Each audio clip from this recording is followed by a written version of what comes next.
Welcome to LJC TV news. బులెటిన్ల ముందుగా headlines. అమరావతికి చట్టబద్ధత, ప్రజల విజయం. AP CM Nara Chandrababu Naidu.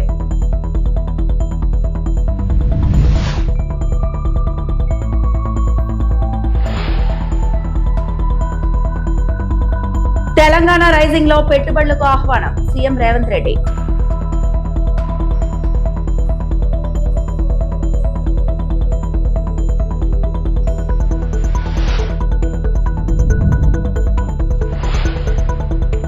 తిరుమలలో శ్రీవారిని దర్శించిన మహారాష్ట్ర ఉప ముఖ్యమంత్రి ఏక్నాథ్ షిండే. రాజధాని అమరావతి చట్టబద్ధత బిల్లుకు పార్లమెంట్ ఆమోదం తెలపడం ప్రజా విజయమని, ఇది ప్రజా రాజధానికి దక్కిన గౌరవమని ఏపీ సీఎం చంద్రబాబు అన్నారు. ఈ బిల్లుకు వైకాపా మినహా అన్ని పార్టీలు మద్దతు తెలిపాయని చెప్పారు. ఉండవల్లిలోని తన నివాసంలో ఏర్పాటు చేసిన మీడియా సమావేశంలో సీఎం మాట్లాడారు. పార్లమెంట్ పూర్తిగా అమరావతికి అండగా ఉంటుంది, దేశం కూడా మీకు అండగా ఉంటుంది, నేను కూడా అండగా ఉంటానని చాలా స్పష్టంగా ఆ మాట చెప్తే, నిన్న జరిగిన ఓటింగ్లో దేశం మొత్తం సంఘీభావాన్ని తెలియజేశారంటే అది ఆ రోజు పవిత్రత అని చెప్పి కూడా నేను మీకు తెలియజేసుకుంటున్నా. ఇది సెంటిమెంట్ అంటారా, నమ్మకం అంటారా, ట్రస్ట్ అంటారా, ఏదైనా కానీ ఇది వాస్తవం. అందుకే ఈరోజు మనం కాపాడుకోగలిగాం. అయితే ఒక పక్క ప్రణాళికలు చేసుకో ముందుకు పోయాం, ఇంకొక పక్క కుట్రలు చేస్తూ ముందుకెళ్ళారు. అడుగడుగునా కుట్ర, అడుగడుగునా కుతంత్రం, అడుగడుగున నేరాలు ఘోరాలు. ఆ రోజు కూడా ఇదే పని. రైతుల్ని రెచ్చగొట్టారు. రైతుల్ని రెచ్చగొడితే 99% రైతుల ముందుకొచ్చి ల్యాండ్స్ ఇచ్చారు. నో డిస్ప్యూట్, యునానిమస్గా ఇచ్చారు. ఎన్ని చెప్పినా కూడా వినలేదు. అక్కడి నుంచి అరటి తోట తగలబెట్టారు. ఎంత దుర్మార్గం అంటే భయానకమైన వాతావరణాన్ని క్రియేట్ చేయడం. నా జీవితంలో ఎప్పుడు కూడా ఇలాంటి తప్పుడు పనులు ఎక్కడ నేను చూడలేదు. ఇంకొక పక్కన వరల్డ్ బ్యాంక్ లెటర్స్ రాశారు. అంటే చాలా ఈజీ అయిపోయింది వీళ్ళు చేసే తప్పుడు పనులన్నీ కూడా కప్పిపుచ్చుకోవడానికి. ఎదుటి వాళ్ళపైన గుడ్డ గాల్చి ముఖాన్ని వేసేయడం, తుడుచుకోమనడం, అవినీతి ఆరోపణలు చేసేయడం. అవినీతి ఆరోపణలు చేసి నిరూపించాల్సిన అవసరం లేదు. ఇలాంటి తప్పుడు పనులు చేసి వాళ్ళకు కూడా లెటర్స్ పెట్టి కడాన వీళ్ళు వచ్చిన తర్వాత డబ్బులు ఇస్తా అన్నా ఇవ్వనీయకుండా చేసి ఇక్కడికి వస్తా అన్నా రానియకుండా చేసే పరిస్థితికి వచ్చారు. అరాచకం ఎంత పరాకాష్టమైంది. ఒక ఉదాహరణ, పర్యావరణ దెబ్బతింటుందన్నారు, నిర్మాణాలకు అనుకూలం కాదని తప్పుడు రిపోర్టులు తెప్పించారు, శ్మశానం అన్నారు, ఎడారి అన్నారు, కులం రంగు పులిమారు, భూకంపాలు వస్తాయని చెప్పి మాట్లాడారు. అంటే ఎన్ని విధాల సెబటైజ్ చేయాలనో అన్ని విధాల సెబటైజ్ ఆ రోజు చేశారు, ఇప్పటికి కూడా చేస్తూనే ఉన్నారు. అవి కూడా వస్తాను. నేనైతే ఒకటి ఆలోచించాను. తెలంగాణ రైజింగ్ లో పారిశ్రామికవేత్తలు భాగస్వాములు కావాలని తెలంగాణ సీఎం రేవంత్ రెడ్డి కోరారు. హైదరాబాద్ లోని హెచ్ఐసిసిలో నిర్వహించిన ఆసియా టెక్స్టైల్ కాన్ఫరెన్స్ లో ఆయన మాట్లాడారు. ఉత్తమ వస్త్రాల రూపకల్పనలో భారత్ కు గొప్ప చరిత్ర ఉంది. అనేక రంగాల్లో తెలంగాణ అగ్రగామిగా కొనసాగుతోంది. 2047 నాటికి తెలంగాణను $3 ట్రిలియన్ ఆర్థిక వ్యవస్థగా మార్చడమే మా లక్ష్యం. పెట్టుబడిదారులకు కావాల్సిన అన్ని సౌకర్యాలు కల్పిస్తాం. టెక్స్టైల్ కేవలం పరిశ్రమే కాదు, చేనేతలకు జీవితం. దక్షిణాసియా టెక్స్టైల్ క్యాపిటల్ గా తెలంగాణను తీర్చిదిద్దుతాం. ప్రపంచంలోనే ఫిల్మ్ ప్రొడక్షన్ డెస్టినేషన్ గా హైదరాబాద్ మారింది. చిత్ర పరిశ్రమను ప్రోత్సహిస్తా. పర్యావరణ పరిరక్షణే మా తొలి ప్రాధాన్యం అని రేవంత్ రెడ్డి అన్నారు. Telangana can proudly say we have textiles in our DNA. During the rule of Nizams, traders from all over the world came to buy cloths and pearls in Hyderabad. You know, Hyderabad is the rocks and lakes and pearl city. From our famous Pochampalli ikkats to Gadwali sarees, Warangal daris to waves of Narayanpet, textile is not just an industry, it is lifeline for our weaving communities. There are historic reasons why Telangana is a leader in textile. We are not We are one of the largest producers of cotton in India. Our cotton is known globally for quality and richness. We have established Kakatiya Mega Textile Park at Warangal, a world-class destination. It has many apple parks. In short, Telangana has both skill and will. Telangana is a leader in many verticals, from deep tech to pharma and life sciences, from aerospace to defense, from manufacturing to energy. Our vision, Telangana Rising 2047, is clear: to become a $1 trillion economy by 2034 and $3 trillion economy by 2047. The year 2047 is a special because we Indians will celebrate 100 years of independence. This vision has a specific meaning for the textile industry. By 2047, we will transform Telangana into textile capital of South Asia. My government will offer you the best of infrastructure, land, power, water, incentives, and fastest execution. I have policies that can match the best globally. Most importantly, we have best human resources. If you have a vision, we are your perfect partner for global success. Together, we can create an end-to-end textile ecosystem which can be a game changer for the world. From cotton fields of Telangana to fashion shows in London, New York, Paris, Milan, Tokyo, or Dubai, we will be your partners across the value chain. Hyderabad is a film production destination for not only India but the world. Recently, Netflix opened Island Studios here. I only inaugurated that Netflix Island.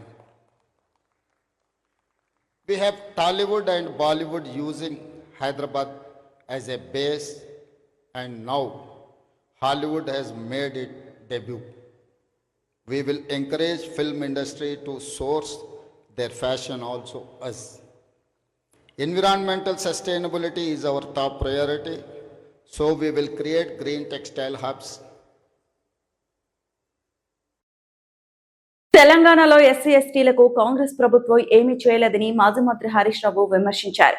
శుక్రవారం మీడియాతో మాట్లాడుతూ ఈ రోజు వరకు లంబాడీలకు మంత్రి పదవి ఇవ్వలేదు. SC ST declaration ఆచరణ శూన్యం. కాంగ్రెస్ ప్రభుత్వం ఈ 2.5 ఏళ్లలో ఎస్టీ ఎస్సీ కార్పొరేషన్ కు 2,730 కోట్లు పెట్టి 50 కోట్లు ఖర్చు పెట్టారు. బీఆర్ఎస్ ఎస్టీలకు 10% రిజర్వేషన్లు ఇచ్చింది. తాండాలను గ్రామ పంచాయతీ చేసింది. మార్కెట్ కమిటీ రిజర్వేషన్ ఇచ్చామని అన్నారు. ఈ రోజు వరకు మా లంబాడీలకు కనీసం మంత్రి పదవి లేదు. ఈ రోజు వరకు ఏ ఒక్క హామీ ఎస్సీ ఎస్టీలకు ఇచ్చింది కాంగ్రెస్ ప్రభుత్వం నిలుపుకోలేదు. ఎస్సీ ఎస్టీ డిక్లరేషన్ చేసిండ్రు. డిక్లరేషన్ ఘనం, ఆచరణ శూన్యం. ఇవాళ ఈ 2.5 ఏళ్ల కాంగ్రెస్ గవర్నమెంట్ లో ఈ 2.5 years లో ఎస్టీ కార్పొరేషన్ కు 2,730 కోట్లు పెట్టి ఖర్చు పెట్టింది 50 కోట్లు. 2.5 ఏళ్లలో మా ఎస్టీలకు 2,730 కోట్లు బడ్జెట్ లో పెట్టి ఖర్చు మాత్రం 50 కోట్లే పెట్టింది. ఈ 50 కోట్లు కూడా జీతాలు, కరెంటు బిల్లు, పెట్రోల్, డీజిల్ బిల్లే. ఒక్క ఎస్టీకి కూడా ఒక్క రూపాయి కూడా 2.5 ఏళ్లలో రేవంత్ రెడ్డి ప్రభుత్వం ఒక్క పైసా కూడా చేయలే. ఒక్క యువకుడికి లోన్ ఇయ్యలే. ఎస్టీ కార్పొరేషన్ ను అది పూర్తిగా మూలకు పడేసింది, తాళం వేసింది. 2,730 కోట్లు బడ్జెట్ లో పెట్టి 52 కోట్లే ఖర్చు పెట్టిందంటే ఎంత అన్యాయంగా ఎస్టీలను చిన్నచూపు చూస్తుందో ఈ కాంగ్రెస్ ప్రభుత్వం అర్థమవుతుంది. అదే బీఆర్ఎస్ 10% రిజర్వేషన్ ఇచ్చింది ఎస్టీలకు. ఎస్టీ తండాలను గ్రామ పంచాయతీలు చేసింది. మరి సేవాలాల్ జయంతి ఉత్సవాల్ని అధికారికంగా జరిపింది. పోడు పట్టాలు ఇచ్చింది. మార్కెట్ కమిటీలో రిజర్వేషన్లు ఇచ్చింది. వైన్ షాప్ రిజర్వేషన్ ఇచ్చింది. ఎస్టీ కార్పొరేషన్ ద్వారా సీఎం ఎస్టీ ఈఎఫ్ పథకం ద్వారా వందల వేల కోట్ల రూపాయలు ఎస్టీ యువతకు సహకారం అందించింది. కానీ కాంగ్రెస్ 2.5 ఏళ్ల రూపాయి ఇయ్యలే. ఆనాడు తండాకు మేము బీటీ రోడ్లు శాంక్షన్ చేసినాం. కానీ కాంగ్రెస్ ఎస్టీలకు ఏమి కూడా చేయకుండా మోసం చేసింది. డిగ్రీ పాస్ అయితే తెలంగాణలో 6 గ్యారంటీలు అమలవుతున్నట్లు నిరూపిస్తారా అని హరీష్ రావు అన్నారు. మాజీ మంత్రి హరీష్ రావు కొడంగల్లో పర్యటించారు. ఈ సందర్భంగా మాట్లాడుతూ తాండాలను గ్రామ పంచాయతీలు చేసిన ఘనత కేసీఆర్దే అని అన్నారు. లగచర్ల రైతులను జైల్లో పెట్టిన ఘనత రేవంత్ దేనని ఎద్దేవా చేశారు. ఇక కేరళ వెళ్లి సీఎం 6 గ్యారంటీలు అమలు చేస్తామని చెప్తున్నారని, తెలంగాణలో 6 గ్యారంటీలు అమలవుతున్నట్లు నిరూపిస్తారా అని ప్రశ్నించారు. 100% రుణమాఫీ అయినట్లు కొడంగల్లో నిరూపిస్తారా? రేవంత్ ఎక్కడికి వెళ్తే అక్కడ కాంగ్రెస్ ఖతమే అని విమర్శించారు. ఈ చేసిన ఉద్దారకం చాలదంటే కేరళకు పోయి నిన్న కేరళలో పోయి ఏమంటుండు, మేము మొత్తం 6 గ్యారంటీలు అమలు చేసినాం తెలంగాణలో, ఇక కేరళలో కూడా అమలు చేస్తామంటాం. ఏం చేసినావు ఆయన? ఎస్సీ ఎస్టీలకు పట్టాలు ఇచ్చినావు, ఎస్సీ ఎస్టీ డిక్లరేషన్ అమలు చేసినావు, రైతు డిక్లరేషన్ అమలు చేసినావా, మహిళలకు మహాలక్ష్మి 2500 ఇచ్చినవా, అవ్వా తాతలకు 4000 పెన్షన్ ఇచ్చినవా, రుణమాఫీ పూర్తి చేసినవా, 15,000 రైతు బంధు ఇచ్చినవా, తులం బంగారం ఇచ్చినవా, ఆడపిల్లలకు స్కూటీలు ఇచ్చినవా, జర్నలిస్టులకు అక్రిడేషన్ కార్డు ఇచ్చే తెలివి కూడా అయిపోయాయి నీకు. ఇంకా పోయి కేరళలో పోయి ఎందో మాట్లాడుతుండు. ఇక కూట్ల రాయి తీయనుడట, ఏట్ల రాయి తీయడానికి పోయిండట. తెలంగాణలో ఇచ్చిన హామీలు అమలు చేయలే గాని ఈయన ముఖానికి ఇంకేందో పోయి కేరళలో పోయి వచ్చిదాని ఇంగ్లీష్ లో పెద్ద పెద్ద డైలాగులు కొడుతున్నాడు. ఎట్లా ఉందంటే ఇంట్లో ఈగల మోత అంటే అదేంది కేరళ పోయి పల్లకిలు మోస్తున్నాడు. తెలంగాణలో ఏం జరుగుతుంది మనం చూస్తలేమా? తెలంగాణలో నిన్న అదేంది గ్రామ సభలైనవి. గ్రామ సభలల్లా అక్క చెల్లెలు తిరగబడ్డారు నీ అధికారుల మీద, నీ ఎమ్మెల్యేల మీద, నీ మంత్రుల మీద. ఏమైంది 4000 పింఛనని అవ్వా తాతలు గ్రామ సభల్లో నిలదీసిను నిన్ను. ఏమైంది మహాలక్ష్మి పైసలు అని చెప్పి అడుగుతున్నారు. ఫీజు రియంబర్స్మెంట్ పైసలు ఎప్పుడు ఇస్తావని పిల్లలు నిలదీస్తున్నారు.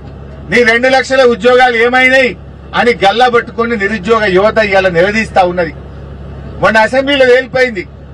ఇచ్చింది 16,000 ఉద్యోగాలే రేవంత్ రెడ్డి, చెప్పింది 2 లక్షలు కానీ ఇచ్చింది 16,000 అని మొన్న అసెంబ్లీలో మేము గట్టిగా నిలదీసి బయటకు తీసినాం. లెక్క 16,000 ఇచ్చిండు, మోసం చేసిండు రేవంత్ రెడ్డి అనే ముచ్చట ఇవాళ నిరుద్యోగ యువతకు అర్థమైపోయింది. ఇప్పుడు ఇంట్లో ఈగల మోతుంటే కేరళ పోయిన పల్లకీలు మోస్తుంది. నీ ఇల్లే చక్కగా లేదు, ఇక్కడ ఇచ్చిన 6 గ్యారంటీలు అమలే చేయలేదు. ఈయన పోయి కేరళలో ఏమో చేసినామంటుండు. పోదా కొడంగల్కి వస్తావరా?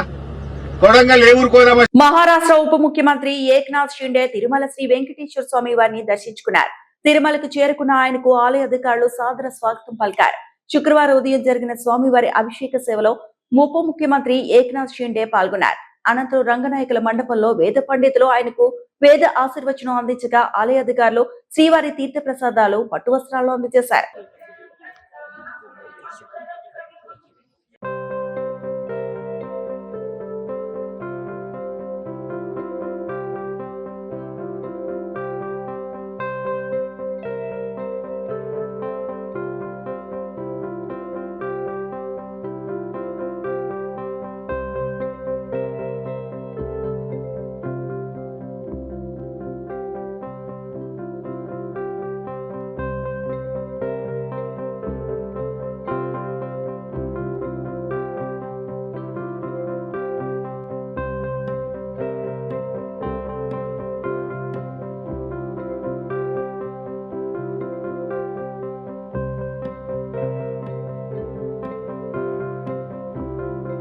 తిరుమల శ్రీవారిని నటి శ్రేయ దర్శించుకున్నారు. ఇవాళ ఉదయం స్వామివారి సేవలో పాల్గొన్న ఆమెకు టీటీడీ అధికారులు ఘన స్వాగతం పలికి దర్శన ఏర్పాట్లు చేశారు. దర్శనానంతరం రంగనాయకుల మండపంలో అర్చకులు వేద ఆశీర్వచనం అందించగా ఆలయ అధికారులు శ్రీవారి తీర్థ ప్రసాదాలను అందజేశారు.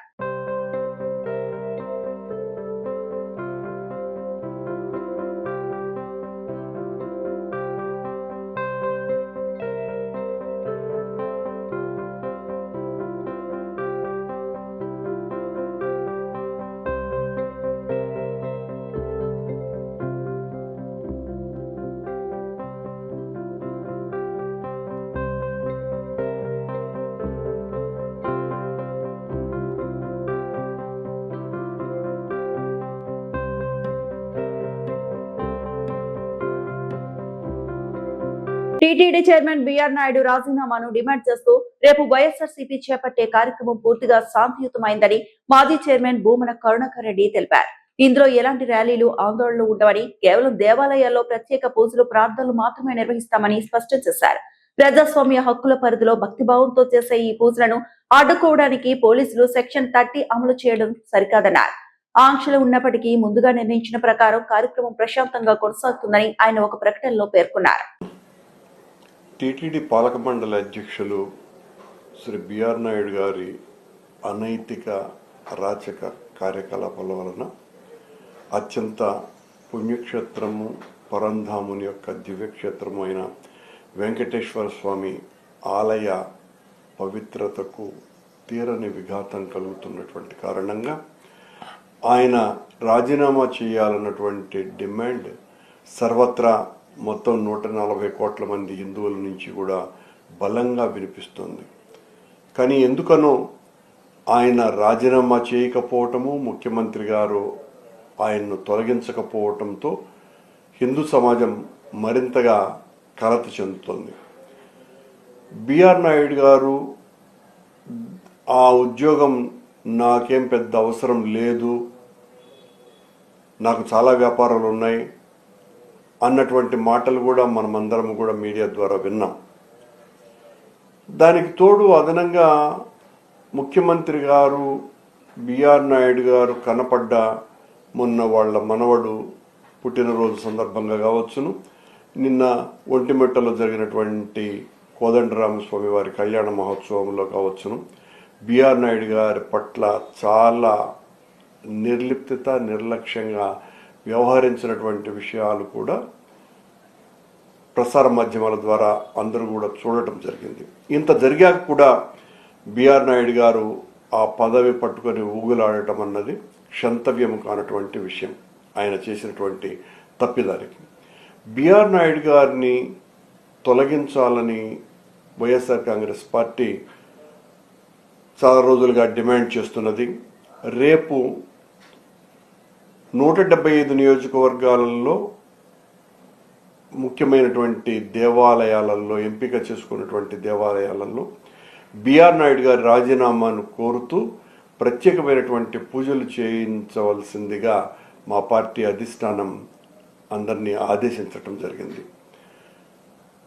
కానీ నిన్న తిరుపతిలో గౌరవనీయ డిప్యూటీ సూపరింటెండెంట్ ఆఫ్ పోలీస్ వారు తిరుపతిలో 30 యాక్ట్ అమల్లో ఉందని, ఎట్టి పరిస్థితులను ర్యాలీలు, సభలు ఇలాంటి వాటిలకు అనుమతి లేదు అని ఒక ప్రకటన ఇవ్వటం జరిగింది. ఈ ప్రకటన వైఎస్ఆర్ కాంగ్రెస్ పార్టీ శ్రేణుల్ని భయపెట్టడానికి ఇస్తున్నట్టుగా ఉంది తప్ప మా పార్టీ ర్యాలీలను పిలిపివ్వలేదు, ప్రదర్శనలని పిలిపివ్వలేదు, సభలని పిలిపివ్వలేదు. దేవాలయాలలో పూజలు చేయమని చెప్పింది.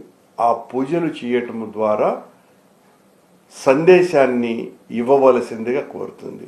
ఇక్కడ శాంతి భద్రతల సమస్య వచ్చేటువంటి అవకాశం ఏమీ లేకపోయినప్పటికీ కూడా ఉద్దేశపూర్వకమైనటువంటి నిందారోపణ చేయటమే కాకుండా మా శ్రేణుల్ని భయపెట్టాలని చూడడం అన్నది ఏమాత్రం కూడా మంచి చర్య అని నేను భావించటం లేదు. రేపు జరగబోయేది భగవంతునికి నివేదన. రాష్ట్రంలో ఉన్నటువంటి అన్ని దేవాలయాలలో వందలాది మంది వైఎస్ఆర్ పార్టీ కార్యకర్తలు భగవంతునికి ప్రత్యేకమైనటువంటి పూజలు చేసి బిఆర్ నాయుడు గారికి పదవి నుంచి తొలగించవలసిందిగా భగవంతుణ్ణే ప్రార్థించటం రేపు కార్యక్రమంలో భాగం. కనుక నేను పోలీసు వారికి విజ్ఞప్తి చేస్తున్నా, మేము శాంతి భద్రతల సమస్యలు ఎప్పుడు కూడా తేము, అలాంటి వాట్లకు మేము వ్యతిరేకము. కార్యక్రమం ఖచ్చితంగా జరిగి తీరుతుంది అన్న విషయాన్ని పార్టీ శ్రేణులకందరికీ తెలియజేస్తున్నాం. విశాఖపట్నంలో అమరావతి బిల్లుపై పీతలమూర్తి యాదవ్ స్పందన. అమరావతికి చట్టబద్ధత లభించడంపై జనసేన నేత పీతలమూర్తి యాదవ్ ఆనందం వ్యక్తం చేశారు. ఈ సందర్భంగా ఆయన మాట్లాడుతూ అమరావతి తెలుగు జాతి గౌరవానికి ప్రతీక అని, రైతుల త్యాగ ఫలితమేనని అన్నారు. సీఎం నారా చంద్రబాబు నాయుడు, ఉప ముఖ్యమంత్రి పవన్ కళ్యాణ్ నాయకత్వంలో అమరావతి అభివృద్ధి దిశగా ముందుకు వెళ్తోందని పేర్కొన్నారు. అలాగే వైసీపీ అధినేత వైఎస్ జగన్మోహన్ రెడ్డిపై విమర్శలు గుప్పించారు. అమరావతి రాజధానిగా, ఆంధ్రప్రదేశ్కి శాశ్వత రాజధానిగా అమరావతిని చట్టబద్ధత బిల్లును ఏకగ్రీవంగా ఉభయ సభలు ఆమోదించడం పట్ల చాలా ఆనందంగా ఉంది. రాష్ట్రంలోనే కాదు, దేశంలోనే కాదు, ప్రపంచవ్యాప్తంగా ఉన్నటువంటి తెలుగు ప్రజలు పెద్ద ఎత్తున పండగ వాతావరణంలో హర్షధ్వానాలతో అద్భుతమైనటువంటి ఘట్టాన్ని ఆనందంగా పండగ జరుపుకున్నటువంటి రోజు ఈరోజు. వైసీపీ పార్టీ ఒక్క పార్టీ నిన్న రాష్ట్ర ప్రజలను పార్లమెంట్ సాక్షిగా నట్టేట ముంచారు. ఇది వైసీపీ యొక్క నిజస్వరూపం, నిజమైనటువంటి రాజకీయ వైసీపీ విశ్వరూపం అని చెప్పి చెప్తా ఉన్నాం.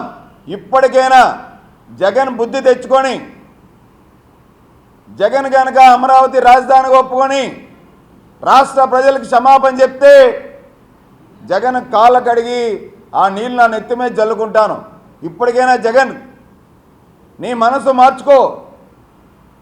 రాష్ట్రం పట్ల, రాష్ట్ర ప్రజల పట్ల 5 కోట్ల తెలుగు ప్రజలు ఆకాంక్ష, 5 కోట్ల ప్రజల యొక్క భవిష్యత్తు కేవలం నీ స్వార్థ రాజకీయాల కోసం, నీ హత్య రాజకీయాల కోసం, నీ పూర్తమైనటువంటి మోసపూరితమైనటువంటి దోపిడీ కోసం నువ్వు ఎక్కడైనా నీ బుద్ధిని మార్చుకుంటే రాష్ట్ర ప్రజలు కనీసం నిన్ను రాష్ట్రంలో ఉంచుతారు.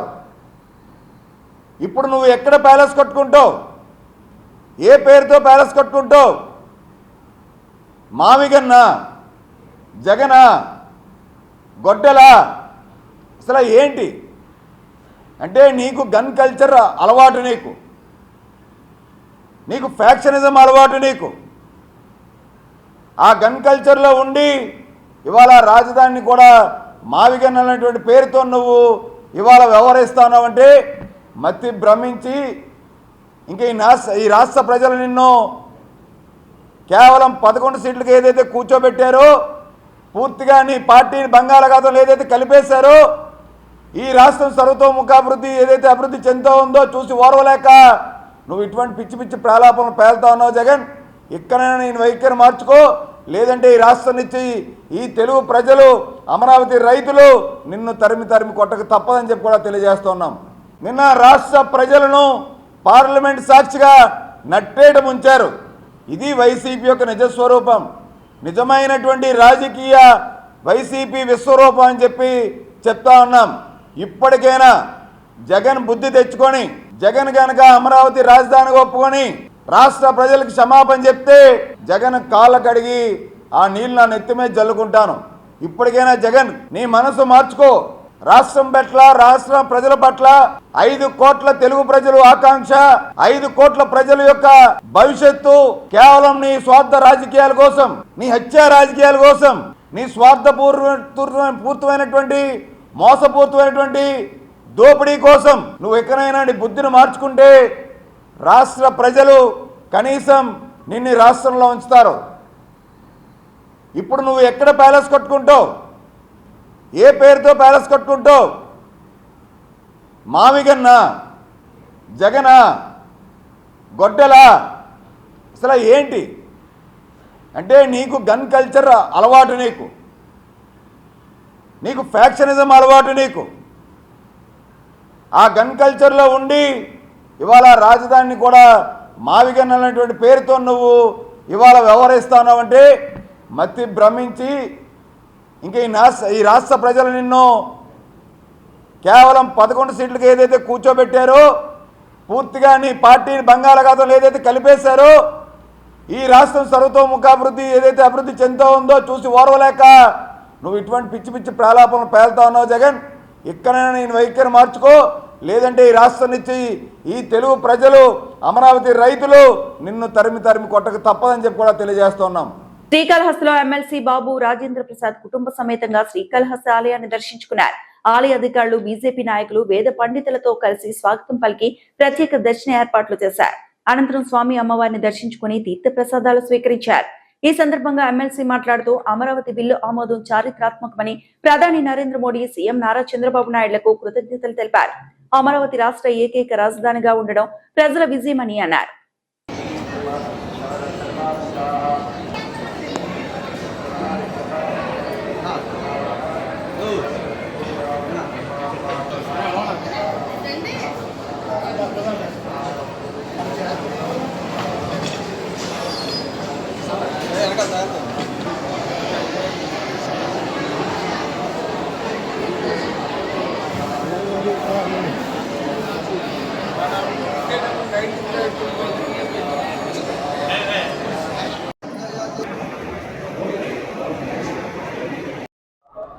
ఈరోజు మా ఆంధ్రప్రదేశ్ పంచాయతీరాజ్ ఛాంబర్ నాయకులు, అలాగే తెలంగాణ పంచాయతీరాజ్ ఛాంబర్ అధ్యక్షులు కుసులూరు నరేందర్ గారు తెలంగాణ నుంచి మొత్తం బృందం అంతా శ్రీ కాళహస్తీశ్వరుని దర్శించుకోవడానికి రావటం జరిగింది. ఈ సందర్భంగా నవ్యాంధ్రప్రదేశ్లో కొత్తగా అమరావతి క్యాపిటల్ ప్రకటింపబడి చట్టం పార్లమెంట్లో రూపొందించబడిన సందర్భంగా ఈ అమరావతి క్యాపిటల్గా రాష్ట్రంలో ఉన్న ప్రజలందరూ కూడా సుఖశాంతులతో అష్టైశ్వర్యాలతో తొలతోగాలని చెప్పి ఆ దేవదేవుని వేడుకుంటూ ఈ రోజున ఆంధ్రప్రదేశ్లో ఉన్నటువంటి ప్రజలందరి యొక్క మూడు పార్టీలకు అతీతంగా, ప్రాంతాలకు అతీతంగా అమరావతి మన రాజధానిగా ఉండాలి, రాజధాని లేక నవ్వుల పాలవుతున్నాం, అనేక ఇబ్బందులు పడుతున్నాం అని రాష్ట్రం మొత్తం ముక్త కంఠంతో ఏకాభిప్రాయంతో ఉంటే ఊరంతా ఒకదారి, ఉలిపి కట్టెతో ఒకదారి అన్నట్టు జగన్మోహన్ రెడ్డి గారు అమరావతిని క్యాపిటల్గా అంగీకరించకుండా లోక్సభలో కానీ రాజ్యసభలో కానీ ఈ వార్తలు ఇంతటితో సమాప్తం.